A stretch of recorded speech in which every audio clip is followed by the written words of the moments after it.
आज हम गुणनखंड निकालना सीखेंगे। जैसे हमारा पहला क्वेश्चन है 60 का गुणनखंड, हमारा दूसरा क्वेश्चन है 24 का गुणनखंड और हमारा तीसरा क्वेश्चन है 240 का गुणनखंड। तो जो हमारा ये तीसरा क्वेश्चन है, ये क्वेश्चन बहुत ही इम्पोर्टेंट है, आपको ये तीसरा क्वेश्चन जरूर देखना चाहिए। लेकिन चलिए पहले हम अपने छोटे क्वेश्चन को सॉल्व कर लेते हैं। तब हमें गुणनखंड में एक बात का ध्यान रखना चाहिए। यदि आपने इस बात का ध्यान रख लिया तो आप किसी भी गुणनखंड को बिल्कुल आसानी से सॉल्व कर लोगे। गुणनखंड में हमें क्या देखना चाहिए कि एक के बाद यानी एक को छोड़ने के बाद किस सबसे छोटी संख्या से इसमें भाग लग जाएगा, हमको ये ध्यान में रखना जरूरी है। तो जिस भी संख्या के लास्ट में 0, 2, 4, 6, 8 होता है, उस संख्या में क्या होता है कि 2 से भाग लग जाता है। तो चलिए हम देखते हैं इसमें क्या है, लास्ट में 0, तो 0 है तो किससे भाग लगेगा, 2 से भाग लग जाएगा। तो यहाँ पर हम क्या करेंगे, 2 से भाग लगाते हैं, 2 से भाग लगाएंगे, 2 तिहाई 6, यानी 2 से जब हम इसे काटेंगे तो कितनी बार में कट जाएगा, 30 बार में कट जाएगा। फिर हम देखते हैं लास्ट में क्या है 0, तो दोबारा 2 से भाग लग जाएगा, तो इसे 2 से काटेंगे। फिर हम काटेंगे तो 2 एकम 2, एक बचा तो एक आ जाएगा, यहाँ पर 2 पंचे 10, यानी जब हम 30 में 2 से भाग देंगे तो क्या आएगा, 15 आ जाएगा।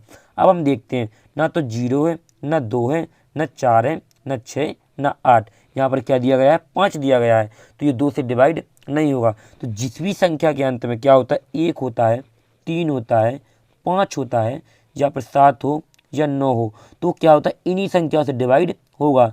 तो इसमें हमें क्या देखना चाहिए, भाग लगा कर देखना चाहिए।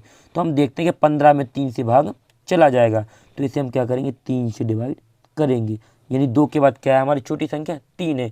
यदि 3 से भाग नहीं जाता फिर हम 4 से भाग देते, यदि 4 से भाग नहीं जाता तो फिर 5 से देते, इसीलिए हम क्या करेंगे, यहाँ पर भाग देकर देख लेते हैं। तो यहाँ पर 3 से भाग तो इसमें लग जाएगा, 3 5 15, यहाँ पर 5 बार में ये डिवाइड हो जाएगा। फिर हम क्या करते हैं, देखते हैं कि यहाँ पर 5 आ गया, तो 5 एक क्या होती है, मान लो अभाज्य संख्या होती है जो स्वयं से ही डिवाइड होगी। यहाँ पर क्या करेंगे, 5 से भाग लगा देंगे, क्योंकि 3 से भाग तो लगेगा नहीं।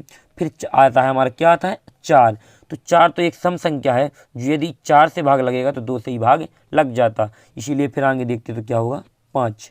और फिर हम क्या करते हैं, 5 से भाग लगा देते हैं, क्योंकि यहाँ पर हमारा क्या आ गया है, 5 आ गया है। तो इस 5 में ना तो 3 से भाग लगेगा और ना 4 से लगेगा, आगे क्या है हमारा 5 दिया गया है, तो यहाँ पर किससे भाग लग जाएगा, 5 से भाग लग जाएगा। तो क्या होगा हमारा यहाँ पर 5 एकम 5, लास्ट में हमारा 1 आ गया।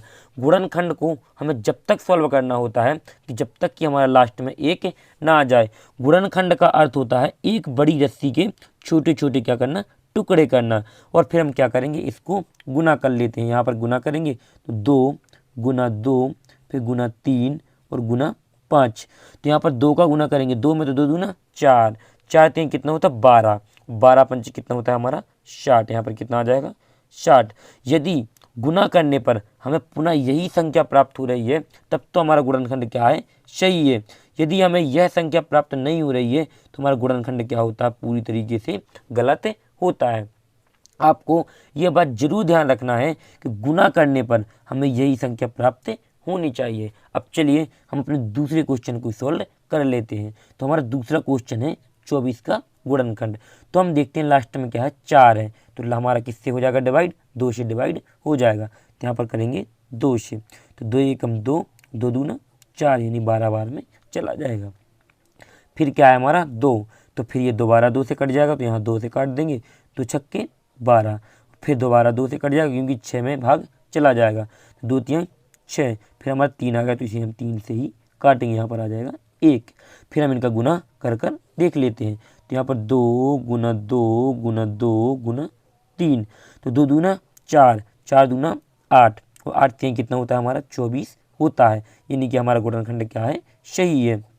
यदि हमें 24 प्राप्त नहीं होता तो ये गुणनखंड क्या होता, गलत होता। अब चलिए हम अपने मोस्ट इम्पॉर्टेंट सवाल को देख लेते हैं। 240 के गुणनखंड को सॉल्व करते हैं। इसमें हम क्या करेंगे, लास्ट में देखेंगे 0, तो ये पहले क्या होगा, 2 से डिवाइड हो जाएगा, तो यहाँ पर आएगा 2। फिर हम इसे 2 से डिवाइड करेंगे तो कितना आएगा, 2 एकम 2, 2 दूना 4, फिर यहाँ पर कितना आएगा 0 ही आ जाएगा।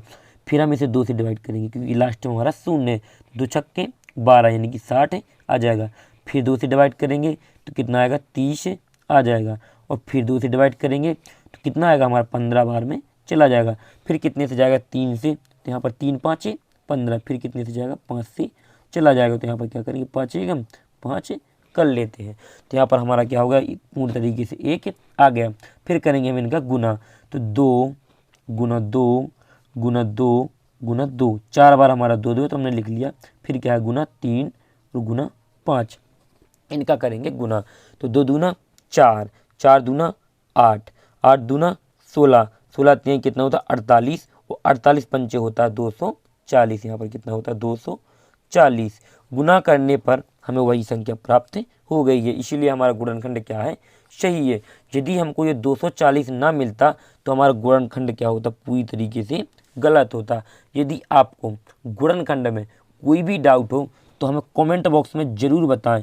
यदि आपको वीडियो अच्छा लगा हो तो वीडियो को लाइक, चैनल को सब्सक्राइब करना बिल्कुल ना भूलें, जिससे आने वाले हमारे हर वीडियो सबसे पहले आप तक पहुंच सकें।